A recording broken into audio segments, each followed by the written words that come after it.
Hello everyone! Welcome po sa aking YouTube channel. Ngayon lang talaga ulit ako makakagawa ng content. Sobrang na-miss ko rin talaga yung paggagawa ko po dito ng content sa aking YouTube. Medyo naglaylo lang talaga ako.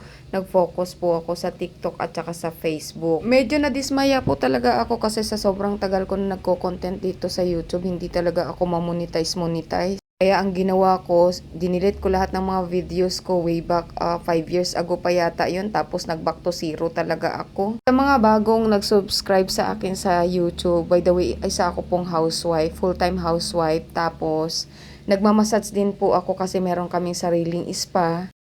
Tapos meron din po akong side hustle, nag-affiliate ako sa TikTok, nagbebenta-benta po ako ng mga produkto doon. Kaya sa mahilig mag-order sa TikTok, pwede niyong puntahan yung aking account. Sayang din yung komisyon.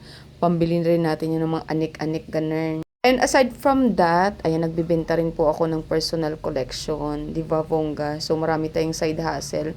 Kahit pabarya-barya lang yan, at least may sarili tayong income na hindi na natin kukunin sa asawa natin. Gusto ko talaga din mamonetize. Sabi ko talaga yun lagi sa aking mga content kasi gusto ko talagang, alam mo, may pangarap kasi ako sa buhay na gusto kong mag-ikot-ikot sa mga place dito sa Pilipinas para mag-promote po ako. Kasi hindi ko talaga nagawa yun nung ako'y dalaga pa. Nakafocus kasi ako sa trabaho. Yung trabaho lang trabaho, para tayong kalabaw na hindi nagpapahinga pero wala namang nangyayari. May nangyayari man pero kahit papaano, nakatulong tayo sa pamilya natin. Ewan ko ba, sobrang na-inspire kasi talaga ako sa mga content creator na nagbago yung buhay nung gumawa sila ng videos dito sa YouTube. Started YouTube sobrang tagal na, way back pandemic time kasi nga wala akong magawa, medyo stress tayo kasi wala tayong trabaho, nakastay lang tayo sa bahay. Sabi ko sa sarili ko, this is the time na tanggalin na natin yung hiya-hiya.